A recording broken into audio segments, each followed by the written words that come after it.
This is just another 2026 RAV4 XSE, right? Guys, you're entirely wrong. This model is not only the XSE, but it's a plug-in model, guys. This is the first plug-in model that we received right here at Fred Anderson Toyota. And I want to dive in and show you some of the differences that you're gonna see on this model that you're not gonna find on the HEV. Unlike the previous generation plug-in, the 2026 plug-in looks identical to the 2026 HEV version of this vehicle.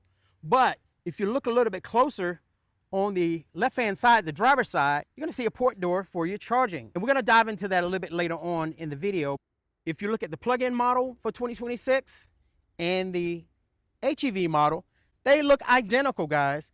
Color key front fascia, accents, overlays, LED lighting on the front, sensors, gloss black accents, vertical accent lighting, 20-inch gloss black wheels, gloss black over fenders, gloss black side mirrors with your integrated turn signal, blind spot monitoring, color key door handles with the automatic lock and unlock, two-tone accents across the top here, LED lighting in the back, XSE badging. I mentioned before, sensors on the front and the back. It's the exact same look, guys. So, but your only difference is that right there is a PHEV. And it's still all-wheel drive, just like on your HEV models. Now, it's not gonna have the North American charging standard like you see like in the CHR and the BZ. This is gonna have your regular J1772 ports there, but check this out. Flip that down, guys, and it's gonna accommodate level 3 charging. This is your CCS1 right here. So this particular combination is your level 3 charging. This particular model does not have access to the larger network like your North American charging standard vehicles such as the CHR and the BZ do. That would be great, but it does not have that. So you can charge it level 1 or level 2 with your J1772, or you can flip this down and that gives you access to level 3. It fits a very specific charger with this combination here. This is not your North American charging standard. You will not see this right here available on your Tesla chargers, okay, guys? So this is just your level 3. Now, this has nothing to do with the North American charging standard. This whole port right here would be different if so. Now, on the inside of the XSE, soft touch material here on the doors. You got memory seats. You got an 8-way adjustable here, ultra suede seats. So this is the only way it comes. So still the same with your blue stitching there, blue piping. All this is the same. So this is your light level for the dash, the NFC switch port here, power back door, that is the same. So everything is the same, guys. 12.3-inch display. You got your driver attention alert right there. You got a 12.9-inch display, heated and ventilated seats, wireless charging. Now here's something different. So you have your drive mode here. In the HEV, this would just say EV, but now you have a HV right here. So this is where you can go between your electric vehicle and your hybrid vehicle. Once you're out of charge, it'll automatically default back to a hybrid electric vehicle versus just the electric vehicle, guys. But with this particular model, with the XSE, you can go up to 52 miles on the charge, guys. On a full charge, you can go up to 52 miles. So that's up 10 miles from the previous generation, which was only about 42. Okay, down below, so plenty of space, 45-watt USB-Cs, 360 camera, so that's standard. So all this right here is stuff that is standard that we've seen. If you've been following my channel here, all this stuff is standard that you're seeing here. Now, this is where it's gonna go different. You can get the same options, you can get the same package that you can in the HEV, which is your driver's assist package. That's gonna change this to a shift by wire. That's that little toggle that we've seen in the Limited, right? So, and then you're also going to pick up your advanced parking, which you'll see like right in here. You'll see extra button. That'll be right in here. That'll be your advanced parking right there. But here's your difference. With the driver's assist package in the plug-in, you're going to pick up a heads-up display. So that's what you won't see in the HEV version, guys.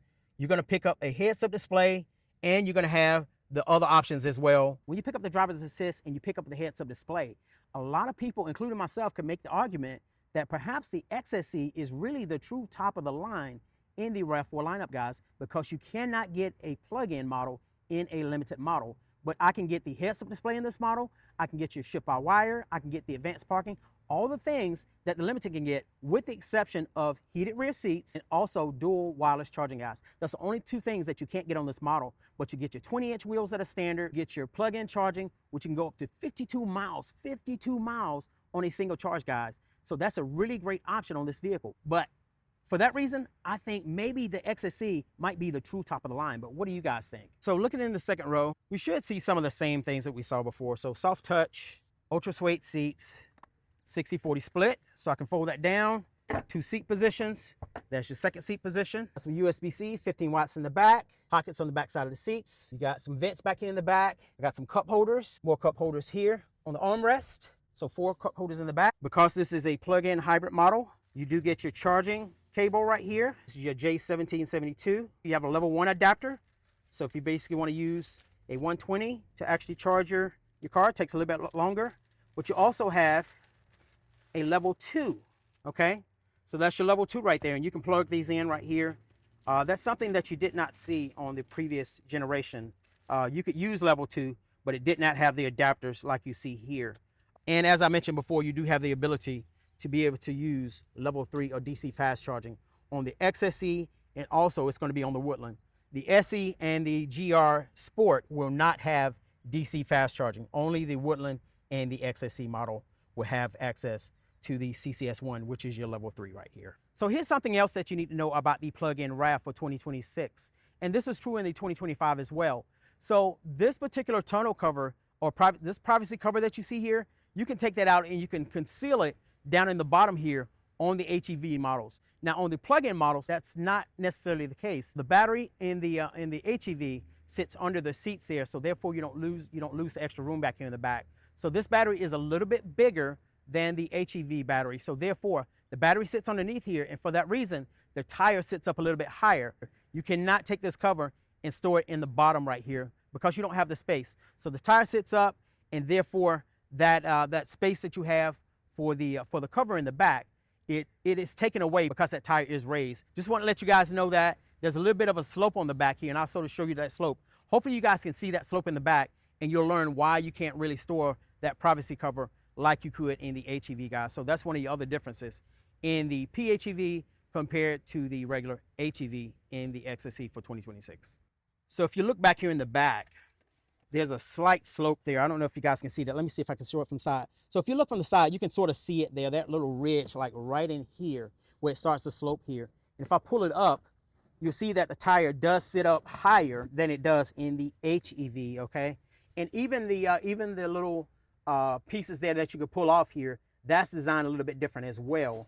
So therefore you see, basically it has the cutouts there, but if you basically sit it down in there, you see what's gonna happen. It's gonna be impeded by this tire right here, which is a full-size diameter spare, not the same width, okay? Just to make that clear, because someone had a misunderstanding as to whether or not Toyota does have a full size or a donut. No Toyota models will have a donut. If it has a spare tire, you will see a full size diameter spare, okay? Something else while I have this up. Now you notice on the previous, if you've seen my XSE review before, notice on the back right here, this is more of a carpet right here, so you can't flip it over like you could the other one. So also you had a ridge right here. You had an upper ridge and you had a lower ridge where you could lower this and you can gain space, where you do not have that in the plug-in model. So those are two things that are different in the cargo area, guys. Just an FYI for you. Now, if you need to take the, if you need to fold the seats down here and take this cover out, this privacy cover, unfortunately, you're gonna have to lay that long ways here, or you're gonna have to leave it in your garage. So those are your only two options, unfortunately, when you go with the plug-in model compared to the HEV. In the last generation, you had 302 horsepower on your PHEVs. That's up to 324 in the new 2026 model. Your MSRP on the XSE plug-in is going to start at $48.75 before options and delivery. With electricity and gas, you can expect to get 96 miles per gallon. If you just use the hybrid vehicle alone without charging it, you can expect to get 40. So what do you guys think about the 2026 plug-in model XSE? Looks identical, unlike the previous generation, to the HEV model, guys. But this model, like I said, you can get 4 colors in this. You can get a storm cloud, what you see here. You can get a black. You can get a windshield pearl. You also can get a meteor shower. Interior is going to be the same. It's going to be your ultra suede interior.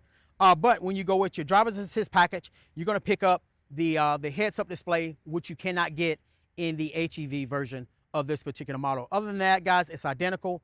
52 miles on a full charge, which is amazing, guys. That's up 10 miles from the previous generation. But you tell me, would you go with this model, or would you rather go with the regular HEV model? This model here, like I said, with gas prices up, this model right here is going to help you out by allowing you to charge it, and you can go up to 52 miles on a full charge. So this particular model right here is going to be your top of the line in your plug-in models, guys. So if you're looking for top of the line, of course you have the GR that looks sportier, but if you want better gas mileage on a full charge, this is what you want to go with, and you get a sportier look as well. And keep in mind also, you do have your level 3 charging on this one that's available in the Woodland as well. But guys, if you find the information helpful, make sure you share with friends and family. But thanks for watching.